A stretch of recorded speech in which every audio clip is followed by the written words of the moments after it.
Le maintien de l'ordre samedi sur les Champs-Élysées a dysfonctionné. Le mot est fort, hein, dysfonctionnement. Il est prononcé par Matignon. Ce matin à 11h30, Emmanuel Macron a convoqué les ministres de l'Intérieur et de la Justice. Il attend des réponses concrètes qui devraient être annoncées ensuite dans la journée.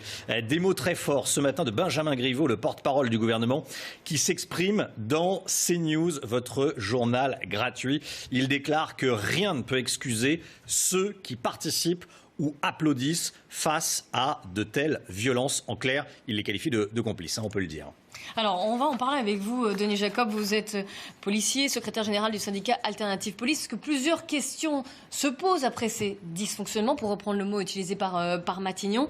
On attend donc des annonces dans la journée.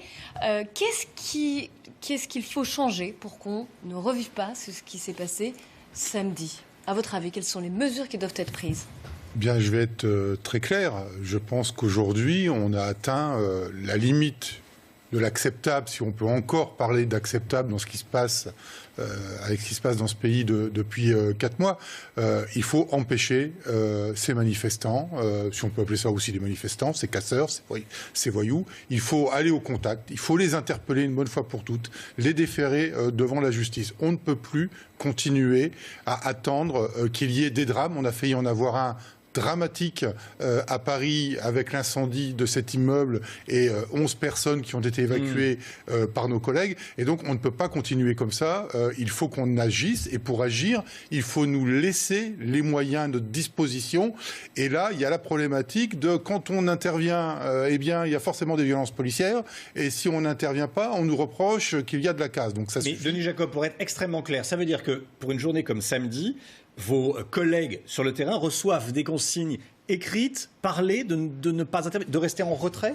Mais il y a forcément des consignes au regard de toutes les polémiques qui ont été lancées. Quand vous avez le Conseil de l'Europe qui met en garde la France, quand vous avez l'ONU qui s'en mêle, quand vous avez le défenseur des droits, Monsieur Toubon, qui dit qu'il faut interdire le lanceur de balles de défense, eh bien, on essaye de faire en sorte qu'il y ait de moins de dommages collatéraux possible, parce qu'on va encore faire le reproche de pseudo-violence policière. Donc, il y a certainement eu des consignes de données pour être très vigilant par rapport au contact avec les casseurs. Et puis, je rappelle quand même qu'on a été confronté à des mouvements de violence par rapport à un rassemblement. On ne peut pas parler de manifestation, parce que quand on parle de manifestation, elle doit être forcément déclarée, ce qui n'était pas le cas. Donc c'est très difficile de savoir à quel moment et où vont se produire ces actes de violence. Et donc on a eu un dispositif plutôt statique qui a été mis en place. Et oui, il y a certainement eu des dysfonctionnements, et notamment dans le cadre de la fluidité entre les différents services qui ont été mobilisés.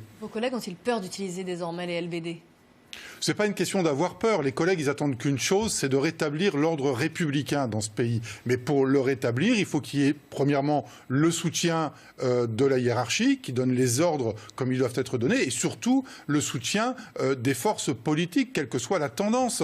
Or, ce n'est pas le cas. Quand vous avez toute une partie de la classe politique qui condamne, dès qu'il y a des interventions de police sur des manifestations particulièrement violentes, vous imaginez bien que mes collègues font très attention. Et excusez-moi d'utiliser ce terme, mais quand on a affaire à des manifestations particulièrement violentes et que l'on doit intervenir, malheureusement, on ne fait pas d'omelette sans casser des œufs. Justement, on va regarder à nouveau ensemble cette séquence des policiers obligés de reculer face à quelques dizaines de Black Blocs.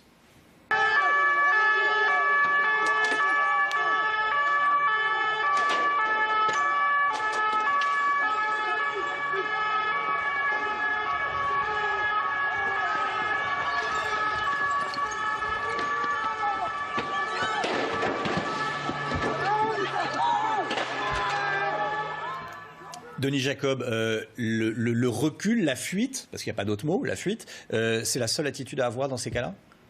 Oui, parce qu'une fois de plus, on a des instructions aujourd'hui, face à toutes les polémiques dont je viens de parler, d'éviter très certainement au maximum le contact avec ces casseurs, parce que s'il y a une confrontation physique, on aura malheureusement, et c'est inévitable, des blessés.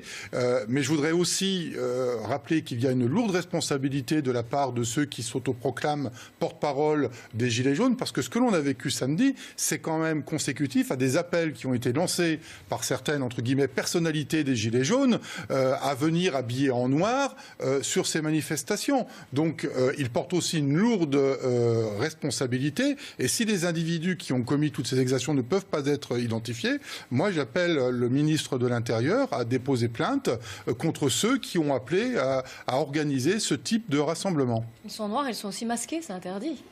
Oui, alors c'est interdit. Vous savez que la loi anti-casseurs a été votée, mais elle n'est toujours pas promulguée au journal officiel. Donc tant qu'elle n'est pas promulguée, elle n'est pas applicable. Mais la loi sur le fait qu'il est interdit de se masquer le visage, de se dissimuler le visage, ne peut pas s'appliquer. La loi qu'on appelle la loi anti-burqa de 2010. Mais il n'y a même pas besoin d'attendre de voir si les personnes ont le visage dissimulé ou pas. On a des faits de délinquance, on a des actes de violence. On doit procéder aux interpellations. Et je vais même aller plus loin.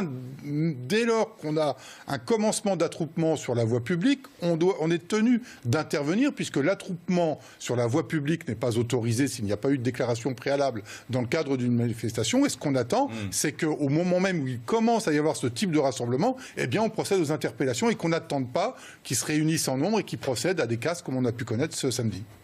Merci Denis Jacob. Oui. Les Champs-Élysées qui ressemblent encore ce matin à un champ de bataille. On va faire juste un point sur les chiffres après ce que vous venez de nous dire. Il y a eu 250 personnes interpellées samedi, 92 qui sont encore en garde à vue ce matin, 97 personnes qui doivent être présentées à la justice aujourd'hui. On part